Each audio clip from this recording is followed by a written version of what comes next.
अस्सलाम वालेकुम वरहमतुल्लाह। एक मरतबा फिर रहमान रमज़ान ट्रांसमिशन इफ्तार आमिर के साथ शहर रमज़ान, और अभी हम मौजूद हैं मोहम्मद हुसैन के पास। मोहम्मद हुसैन की उम्र 4 साल है और इनकी हड्डियों की ग्रोथ रुक गई है और इनकी बीमारी का इलाज पाकिस्तान में नहीं है। लंदन के हॉस्पिटल में बात हुई है लेकिन इलाज तो हो जाएगा। इनके वालिद नईम साहब की आमदनी सिर्फ 7,000 रुपये है, सफ़री अखराजात भी नहीं उठा सकते और तकरीबन 12 लाख रुपए में इनका इलाज होगा, जिसमें वहाँ की रिहाइश, वीज़ा, टिकट सब कुछ शामिल है। लेकिन ये सब नईम साहब के लिए नामुमकिनात में शामिल है। कुछ कहना चाहेंगे आप बता दीजिए वालदा। बिस्मिल्लाहिर्रहमानिर्रहीम जी। अस्सलाम वालेकुम। वालेकुम अस्सलाम जी। मेरा बेटा 4 साल का है जी, और 4 साल में मुझे पता नहीं था कि ये 6 माह का जब हुए हैं तो मुझे पता नहीं था कि इनको ये हड्डियों की बीमारी है। मुझे 6 माह के बाद जब इनकी ग्रोथ रुक गई तो जब टेस्ट वगैरह कराए, बहुत महंगे महंगे टेस्ट आमिर भाई कराए मैंने इसके, और आगा खान सबसे पहले मैंने जीना में और हर यानी हॉस्पिटल्स में बड़े से बड़े। इसका पेट भी फूला रहता है जी। अच्छा। ये इसकी हड्डी, कमर की हड्डी, इसकी कमर की हड्डी इसकी वजह से ये खड़ा नहीं हो पाता है। जाहिर है, जाहिर। और ये जो देख रहे हैं आप, ये नाक से सांस नहीं लेता है, मुंह से लेता है सांस। और सारी जैसे कि खरबूजा होता है ना, हाँ। इसका जैसे फटा हुआ खरबूजा जिसका ये बीच में खाली है, ये इसके अभी भी ये चीज़ है जिसमें डॉक्टर ने बोला है कि पानी है, लेकिन ये पानी निकल नहीं सकता है। इसकी वजह से इसको नज़ला मुस्तकिल है। आज 3 साल हो गए हैं, इसको नज़ला सही नहीं होता इसका।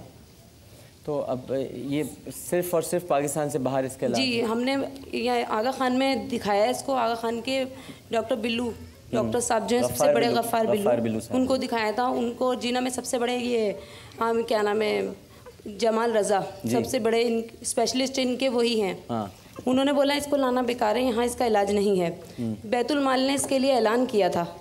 बैतुल माल पाकिस्तान? जी, पाकिस्तान बैतुल माल। जमरूद साहब ने मीडिया पे इसकी रिकॉर्ड भी है, धूम टीवी पे। हाँ। वहाँ इसके लिए ऐलान हुआ। ऐलान के बाद उन्होंने कहा कि हम इसको पहुँचा देंगे, सिर्फ पहुँचा देंगे और अखराजात जो भी हैं वो बर्दाश्त करेंगे इसके। लेकिन मैंने इतनी मुश्किलों से इसके पासपोर्ट बनवाए अर्जेंट, सब कुछ करा। उसके बाद से आज ये समझ लो 7-8 महीने हो गए, कोई सुनवाई नहीं है।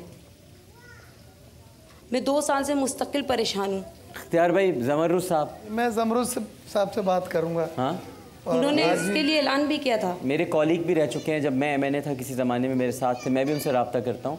ज़मरूद खान ने ऐसा क्यों किया? हालांकि वो आदमी अच्छे हैं, पता नहीं क्यों वो ऐसे आदमी नहीं है। उन्होंने सबके सामने ऐलान किया था इसके लिए। हाँ। कि हम इसको भेजेंगे बच्चे को जहाँ इसका इलाज होगा। तो मैंने उनके कहने पे सारी रिपोर्ट्स इसकी, बल्कि बिल्टी कमिश्नर से मैंने वहाँ रिपोर्टें भेजी इसकी, वहाँ से जवाब भी आया, वहाँ से हॉस्पिटल का नाम भी आया। यार भाई भी बात करेंगे ज़मरूद साहब से कल ही इंशाल्लाह बात करके। और क्या नाम है ना, मैंने इसके लिए वहाँ भेजी रिपोर्टें, वहाँ से हॉस्पिटल का नाम आया, नेशनल हॉस्पिटल है वहाँ का लंदन में। ठीक है, वहाँ से मेरे पास पासपोर्ट वगैरह सब बना, सब कुछ मेरा बना हुआ है। देखिए, पहले तो हम कोशिश करते हैं ज़मरूद साहब से रब्ता करते हैं, नहीं है तो ये हम अपील भी करते हैं नाज़रीन किराम आपसे। महमूदा सुल्ताना फाउंडेशन ट्रस्ट आपसे रिक्वेस्ट करती है, आपसे अपील करती है। मैं आमिर लियाकत हुसैन आपसे अपील करता हूँ कि इस बच्चे के इलाज के लिए आप हमारी मदद करें। 14 लाख रुपए के अखराजात हैं और मैं आपको ये बता देना चाहता हूँ कि इसमें वीज़ा, एयर टिकट वगैरह शामिल हैं। ये सब कुछ इसमें पासपोर्ट बनवा चुके हैं, वीज़ा भी ज़ाहिर है कि इस केस को मिल जाएगा फ़ौरन वीज़ा। तो अगर आप इसमें मदद करें।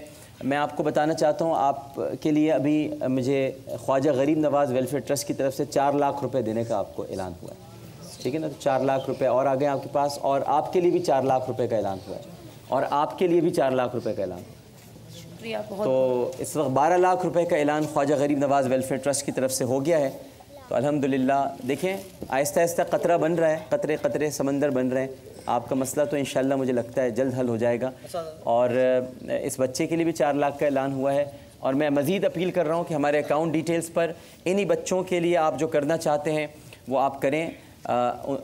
उस अकाउंट में आप पैसे जमा करा दें, और जो नंबर आ रहा है सेल नंबर, उस पर आप फ़ोन करके हमें बता सकते हैं कि हम ये पैसे जमा करा रहे हैं इन बच्चों के लिए, तो ताकि हम फ़ौरन उन तक ये रकम पहुँचा दें। ये आपको सेल नंबर जो आ रहा है उस सेल नंबर पर आप रब्ता कर सकते हैं। जी।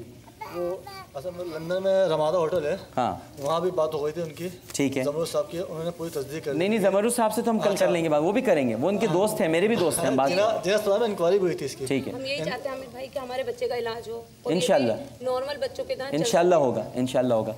पहले आप अपने पास ये रखिए, ये राशन कार्ड है, ठीक है ना, ताकि आप घर का एक सिलसिला चले। इनकी आमदनी इतनी नहीं है। ये महमूद सुल्ताना फाउंडेशन ट्रस्ट की तरफ से है। ये बेटी है आपकी? ये मेरी बड़ी बेटी है, वो मेरी छोटी, आज 2 साल से मेरी बेटी छोटी वाली स्कूल नहीं जा रही है। बस उसकी अखराजात हैं इसमें, और इसके जो स्कूल के मामलात हैं वो मैं आपसे बाद में बात करता हूँ। उसके लिए आप बेफिक्र रहें, इंशाल्लाह अल्लाह बेहतर करेगा इंशाल्लाह, ठीक है ना। एक छोटा सा वक्फ़ा लेते हैं और वक्फ़े के बाद हम जब हाज़िर होंगे नाज़रीन किराम, तो हमारा सेगमेंट आप दस्तरखान बिछने शुरू हो गए हैं। हमारी इफ्तारी जिसका अहतमाम यूनाइटेड किंग ने किया है, पूरे रमज़ान यूनाइटेड किंग ने हमारा साथ दिया, और जितना हम उनसे कहते रहे वो इफ्तारी बढ़ाते रहे, कभी ज़्यादा हो जाती थी। मैं बहुत ज़ाती तौर पर शुक्रगुज़ार हूँ यूनाइटेड किंग का। और देखिए आप ख़ुद ही आपको अंदाज़ा होगा अल्लाह ने आपके कारोबार में कितनी बरकत दी है। आप रोज़ेदारों को यहाँ पर इफ्तार कराते हैं। एक वक्फ़ा लेते हैं, वक्फ़े के बाद आपसे मुलाकात होगी हमारी इफ्तारी, जिसमें उलमा किराम भी तशरीफ़ ला रहे हैं।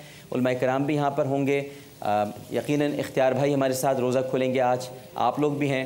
और फिर ज़रा आलिम और आलम में अब्दुल रहमान मलिक की थोड़ी ख़बर लेते हैं, लेकिन एक छोटा सा वक्फ़ा। अस्सलामु अलैकुम व रहमतुल्लाह।